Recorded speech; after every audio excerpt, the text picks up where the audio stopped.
As grandes histórias nunca terminam. As pessoas nelas tinham muitas oportunidades de voltar atrás, só que não voltavam. Elas seguiam em frente porque estavam se apegando a alguma coisa. J.R.R.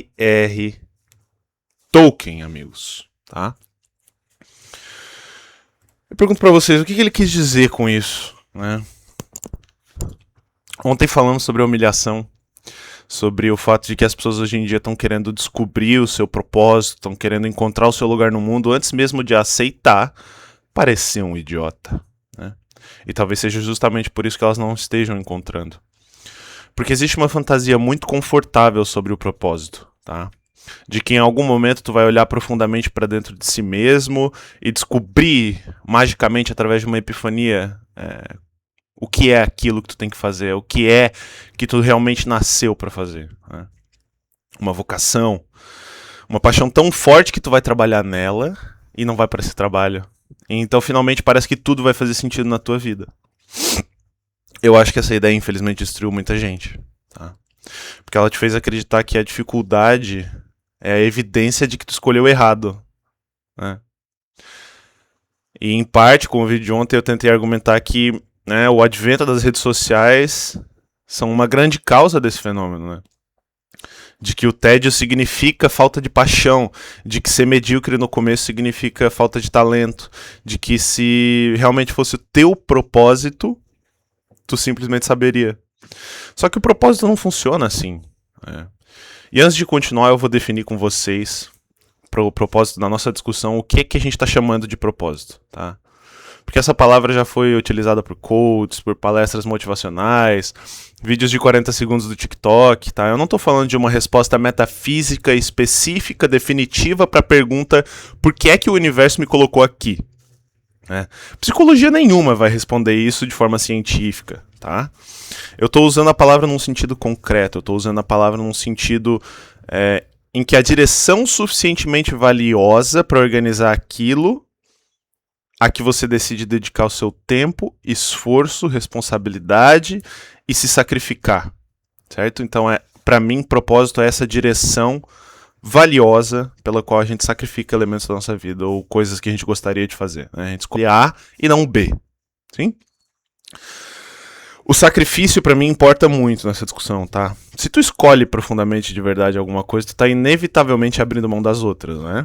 Tu não pode viver uma vida simultânea em que todas as escolhas são tomadas, né? Aqui não é o multiverso da Marvel, ok? Então, tu tem que escolher uma direção significativa o suficiente para te permitir que algumas coisas deem certo.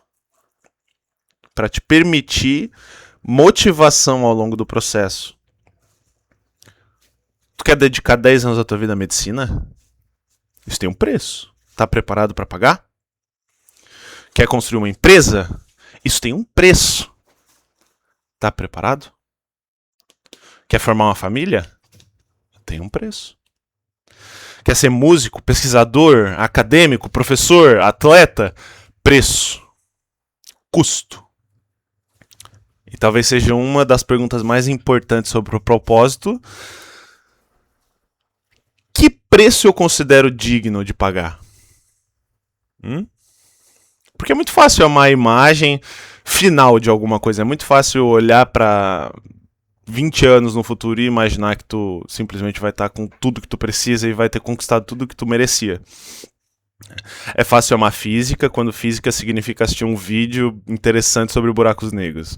É fácil amar psicologia quando significa conversar com os amigos sobre a mente humana. É fácil amar a ideia de ser escritor quando tu imagina o livro pronto e um best-seller que está vendendo milhões de cópias ao redor do mundo. Mas não é assim que a coisa funciona, né? Quando tu vai aprender física, tu tem que fazer árduos, longos e difíceis cálculos para chegar num determinado resultado de uma equação que sequer vai te dar alguma coisa de imediato. Então, metodologia científica e estatística, por exemplo, na psicologia, né? Como é que isso funciona? Não é necessário um estudo mais aprofundado, horas de dedicação. É um preço, meu amigo, né? Uma página em branco na frente do escritor. Lembra que eu falei no vídeo de ontem sobre escrever um resumo de 5 páginas do livro que tu leu e descobrir que é uma merda? Quantas vezes o determinado livro que tu é apaixonado, que tu fala que tu já leu a vida inteira, foi reescrito? Quantas ideias, quantas páginas foram arrancadas dele pelo autor, jogadas no lixo e reescritas? Então, finalmente, né, quero trazer vocês para a realização de que existe uma diferença grande entre amar a representação de uma vida e estar disposto a viver a estrutura dela, a pagar o preço, a escolher ela, né? E é por isso que talvez tu não encontre o teu propósito, talvez tu esteja pensando demais, talvez tu precise experimentar mais, precisa ser mais aberto à experiência, precisa ser mais resiliente. Talvez a resposta para as tuas dúvidas, para que caminho seguir, não estejam no mundo externo, talvez elas estejam já contigo, né? E talvez baste tu olhar para ti mesmo com sinceridade, ter uma conversa sincera consigo mesmo para descobrir. A Carol Dweck, uma psicóloga, né, bem conhecida pelas chamadas mentalidades de crescimento, né, junto com o Keith, o Gregory, eles estudaram, né, essa questão, né, eles estudaram a crença de que esses interesses em coisas prontas são, na verdade, um padrão interessante, né, formam um padrão interessante. De que as pessoas tratavam essa paixão como alguma coisa fixa e que deveria aparecer, né, já pronta. E as pessoas tinham uma tendência forte a subestimar as dificuldades de trilhar esses caminhos e então logo perdiam o interesse. Lembra muito, né, a procrastinação, né? As pessoas falam disso o tempo todo. Poxa, eu não consigo iniciar uma atividade. Ou então eu inicio e já desisto. Eu não encontro prazer na atividade. Né? Isso é fascinante, cara. Talvez tu esteja sentindo, na verdade, primeiro aquilo que em muitos casos é natural. A dificuldade, o problema, a porra da barreira no teu caminho, a pedra no teu sapato. Tu tá esperando sentir primeiro aquilo que só deveria aparecer depois, que é o resultado, né? Que é olhar para a tua criação, a tua bela criação, olhar para uma obra de arte, passar horas e horas pintando e refinando o desenho em um quadro ou em uma folha de papel. Será que todo mundo tem a disposição para isso? Será que tu está disposto a sacrificar o teu tempo em prol de uma atividade que não vai te recompensar até o final? Pois é. Talvez tu não pratica as coisas... talvez tu deixa de praticar as coisas não porque tu não as ama, mas talvez porque tu não as ama porque tu nunca praticou o suficiente para conhecer aquilo de verdade, né? Os interesses, meus amigos, eles podem se desenvolver, tá? Eles podem começar como uma curiosidade, eles podem ganhar profundidade à medida que tu avança e se transformar em coisas mais estáveis, né? Esse desenvolvimento gradual do interesse, ele aparece na literatura, a gente já conhece esse fenômeno, sabe? E isso muda completamente a pergunta que a gente costuma fazer. Ao invés de ficar sentado tentando responder a pergunta qual é a minha paixão, o que realmente captura a tua atenção? Aonde é que os teus olhos apontam? Né? Os nossos olhos são máquinas biológicas, medidores de radiação, tá? De um espectro visível da luz para nós. Então são medidores de radiação que evoluíram para ter diferentes camadas e enxergar as coisas em um determinado ponto, porque nós somos seres que observam algo e então se movem em direção daquilo. Tu nunca se moveu em direção alguma sem antes enxergá-la primeiro. É claro que eu não tô falando... eu tô falando isso de uma forma metafísica, não física, né? Os cegos, é claro que se movem em direções sem enxergá-las fisicamente, mas nós não temos a tendência de nos mover sem observar o caminho, né? Então, que perguntas tu deveria fazer pra ti mesmo ao invés de o que eu amo? Qual é a minha paixão? Por que tu não te pergunta que tipo de trabalho tu admira? Por que tu não te pergunta que tipo de pessoas são admiráveis? Por que tu não te pergunta que tipo de problemas no mundo te incomodam profundamente? Se existe algo no mundo que te incomoda, é porque naquilo existe um propósito que tu pode cumprir. Não estou necessariamente dizendo que tudo aquilo que é incomodador, que é incomodante, deve ser resolvido por ti. Mas por que não assumir responsabilidade por algumas coisas que te incomodam no mundo e fazer a diferença? Eu não tô dizendo que as pessoas têm uma necessidade de resolver as incomodações ou inconstâncias do mundo. Mas também não tô dizendo que elas não têm. Se algo te incomoda é porque algo precisa ser mudado. Se algo te incomoda é porque precisam haver pessoas e elementos naquela coisa que fazem algo que por alguma razão te desgosta. Isso é uma pista e as pessoas não enxergam dessa forma. Talvez você seja um excelente professor, por exemplo, mas não queira o salário dele, ou as roupas que ele usa, né? Ou a vida do professor. Talvez tu queira a capacidade de entrar numa sala e simplesmente fazer 50 pessoas compreenderem alguma coisa. Mas talvez tu não queira sentar no teu quarto durante 5 horas para preparar isso. Talvez tu admire alguém que construiu uma família extraordinária e perceba que no fundo, na verdade, tu não quer ser mundialmente conhecido, tu quer ser indispensável para poucas pessoas. Para as que mais importam. Pista. Talvez o propósito comece assim. Não como uma voz descendo dos céus dizendo, ó, aqui está, siga, faça. Não como um padrão. Mas existe um problema, tu nunca vai saber se essas pistas significam alguma coisa enquanto elas permanecerem dentro da tua cabeça. Tu precisa submetê-las à realidade. E é aqui que a gente volta pro último vídeo. Eu falei da necessidade de se aprender a humilhação. A necessidade de se humilhar e permanecer firme.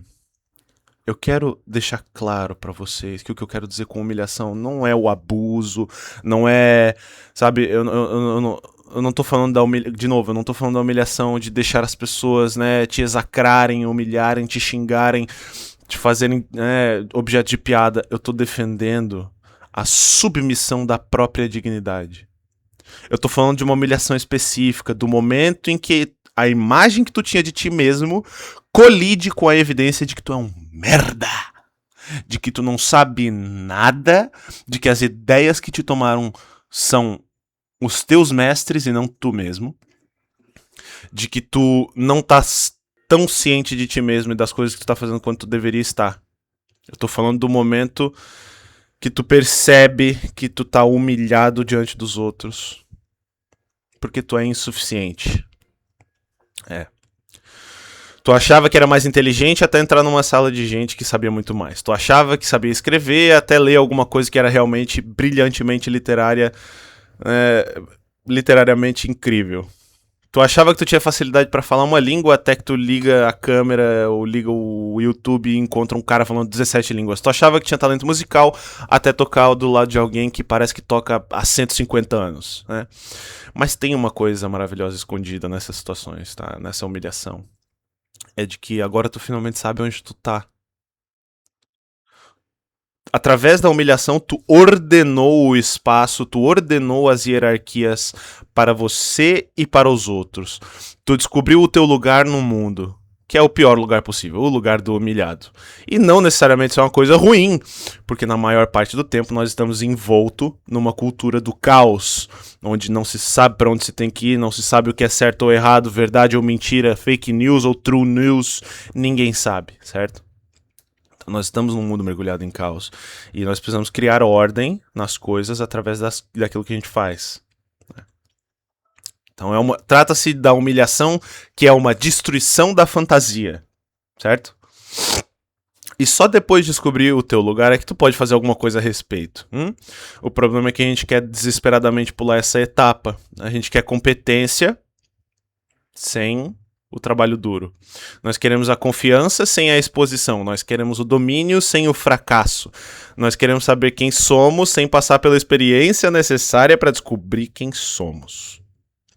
Só que existem coisas sobre você que nenhuma quantidade de introspecção pode revelar para ti. Tá? Tu só descobre quando tu toma a coragem necessária para ir fazer, e aí tu descobre que tu não conseguiu e tu encontra o teu lugar no mundo. Tá? Tu só descobre que tu é corajoso quando alguma coisa te assusta. Tu só descobre que tu consegue liderar quando outras pessoas dependem das tuas decisões e aquilo que tu faz tem consequências reais. Tu só descobre se tu ama conhecimento, quando o conhecimento deixa de ser entretenimento pra você e se torna um fardo. Tu só descobre se tu realmente quer construir alguma coisa quando ninguém tá olhando pra ti. Talvez seja por isso que, bom, Aristóteles, né, lá na Ética Nicômaco, que é um dos livros mais incríveis de filosofia que nós temos, ele percebe uma coisa que é aparentemente banal, mas é extraordinariamente importante para nós, que é nós nos tornamos construtores construindo. A gente se torna capaz através da prática. A ação não vem sempre depois da identidade. Às vezes a identidade vem depois da ação. Tu age e depois tu descobre. Tu tenta e tu descobre. Tu não precisa descobrir primeiro se tu é um escritor para escrever. Tu escreve e depois descobre se é um escritor. Tu não precisa descobrir metafisicamente se tu é um bom professor. Tu tenta ensinar alguma coisa e descobre. Coloca a fantasia, as tuas fantasias, em contato com a realidade, meu amigo, certo? Por exemplo, o nosso grandíssimo Tolkien, ele representa isso de um jeito maravilhoso em Senhor dos Anéis, tá? No Conselho de Elrond, para quem já assistiu a Sociedade do Anel, todo mundo entende o tamanho do problema diante deles. Existe um anel que representa o poder total, supremo e maligno sobre todas as coisas, né? E ele precisa ser levado para Mordor. É uma missão suicida, né? É uma missão suicida. Todos lá estão discutindo uma missão suicida. Surge, então, um camarada dos pés feio, miserável, peludo, baixo, fraco, né? Não é um guerreiro, não é um rei lendário. Ele não sabe como chegar lá, ele não tem uma visão garantida de que ele vai conseguir. E mesmo assim ele fala para todo o conselho: eu levarei o anel, embora não conheça o caminho. Isso é muito mais interessante do que confiança, ou do que disciplina, ou do que coaching, ou do que psicologia, ou do que a própria filosofia. Isso é interessante porque se trata de não saber o que se faz, mas reconhecer que ali existe uma necessidade real, existe alguma coisa real aqui pela qual vale a pena tentar. Talvez essa seja uma das formas mais maduras de coragem, de filosofia, de psicologia. A gente frequentemente confunde coragem com a ausência de dúvida, né? Pra ser corajoso, tu não pode ter dúvidas ou medos. Tu tem que ser intransponível, intransigível, imperturbável, imparável. Não, meus amigos, a coragem ela só existe porque tu reconhece o perigo e ainda diante da face do perigo e do caos, tu segue em frente. Porque se o resultado para qualquer coisa estivesse garantido, não existiria coragem, só execução. Tu quer encontrar uma direção pra tua vida, meu amigo? Tu quer achar aquilo que tu tem que fazer, saber diferenciar as coisas? Tu vai ter que encontrar uma direção na vida com a garantia de que tu vai ser um merda. Com a garantia de que tu não vai ter dinheiro, com a garantia de que tu vai te arrepender, com a garantia de que tu vai se apaixonar e vai se fuder, com a garantia de que tu vai fracassar. Em algum momento, a vida exige aposta. E tem uma pergunta maior: qual aposta vale a pena? A felicidade importa, eu sei, o prazer importa, gostar da tua vida obviamente importa. Tu não pode te dedicar a ficar a vida inteira em coisas que tu não gosta. Mas a pergunta é pequena demais. Talvez a pergunta correta seja: que responsabilidades eu estou disposto a carregar voluntariamente, por minha volição, vontade, desejo, porque eu considero importante para alguém ou para mim mesmo? Que responsabilidades são importantes demais que precisam de alguém para carregá-las? E que responsabilidades são importantes demais que precisam de alguém para carregá-las e que necessita que seja eu, porque ninguém mais está fazendo? Isso muda tudo, meus amigos, isso muda tudo, porque a responsabilidade ela é pesada e ao mesmo tempo profundamente significativa. Criar um filho dá trabalho, cuidar de doente dá trabalho, dominar uma ciência dá trabalho, construir uma empresa dá trabalho. Tornar-se realmente quem tu nasceu para ser, é uma competência que dá mais trabalho do que qualquer coisa na vida. É a tomada da responsabilidade maior possível da vida de uma pessoa para si. Então você homem, você mulher, você menino, você menina que tá me assistindo, você estudante, você que tem dúvidas, presta atenção. Existe uma diferença muito grande entre sofrimento inútil e a dificuldade voluntariamente assumida. Porque um te leva ao niilismo. O sofrimento inútil te leva ao niilismo, a crença de que nada importa, de que tudo é inútil, e o outro te leva para o maior significado da tua vida.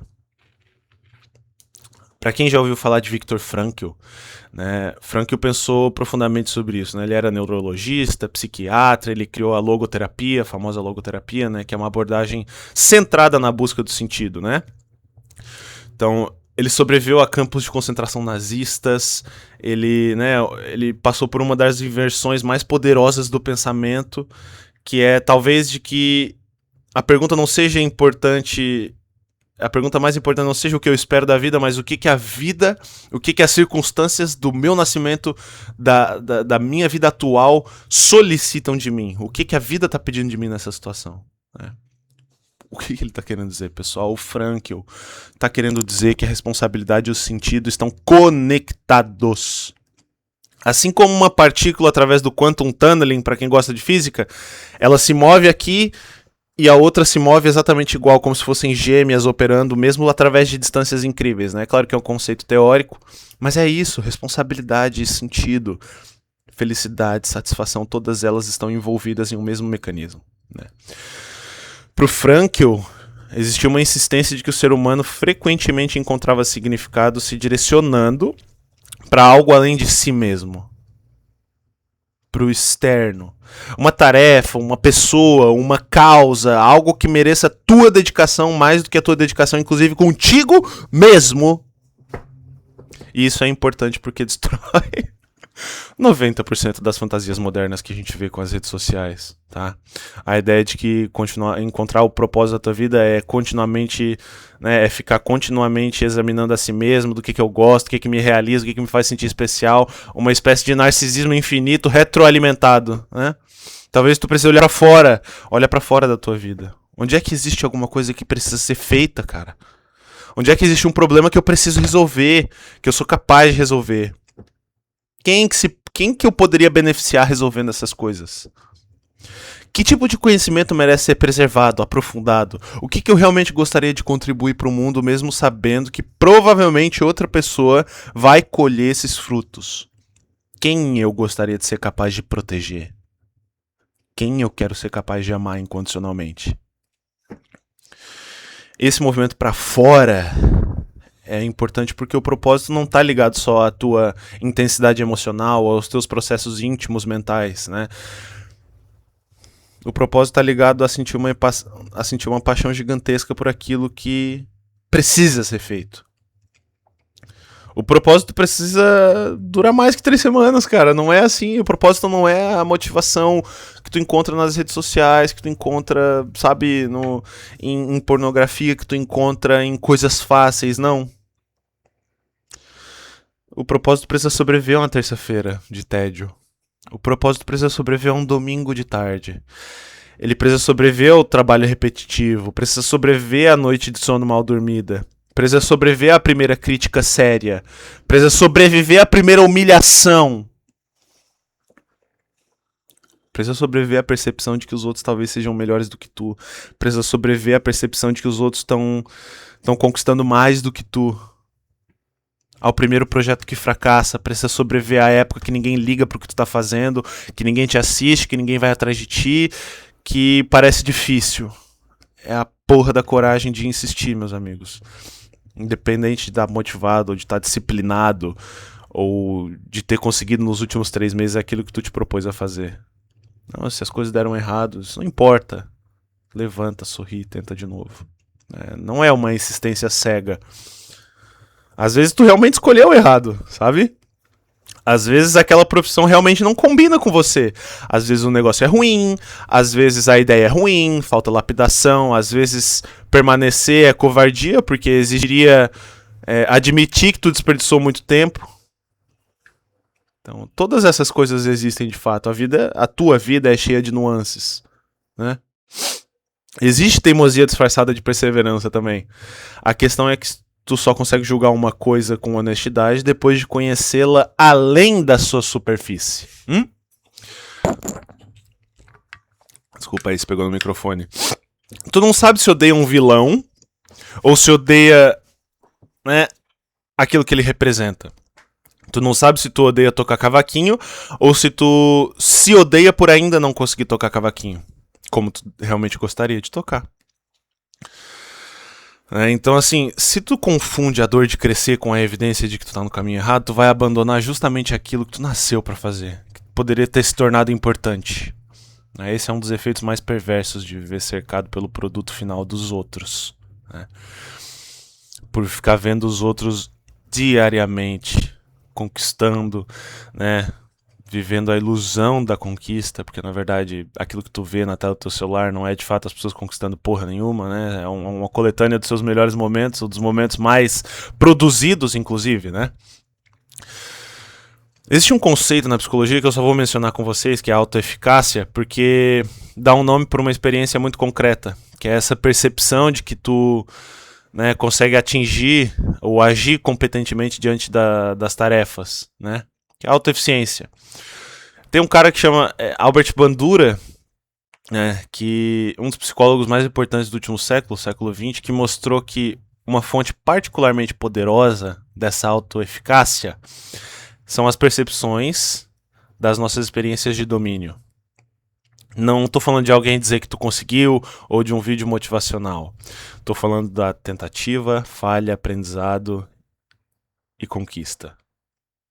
É como se a realidade tivesse depositado uma evidência em ti de que tu encontrou alguma coisa maior do que a tua capacidade e tu conseguiu crescer até alcançá-la. E aí tu conquistou uma habilidade. Aquilo revela camadas em ti que talvez tu não enxergava enquanto tu era iniciante. Agora tua competência é maior, agora tu aprendeu diferentes coisas, tu pode aplicar o conhecimento de diferentes formas e em diferentes contextos e de repente aquilo ali se tornou uma grande habilidade para você. Agora tu consegue ensinar, agora tu consegue construir, agora tu consegue tocar, agora tu consegue jogar. E de repente nisso tem um propósito.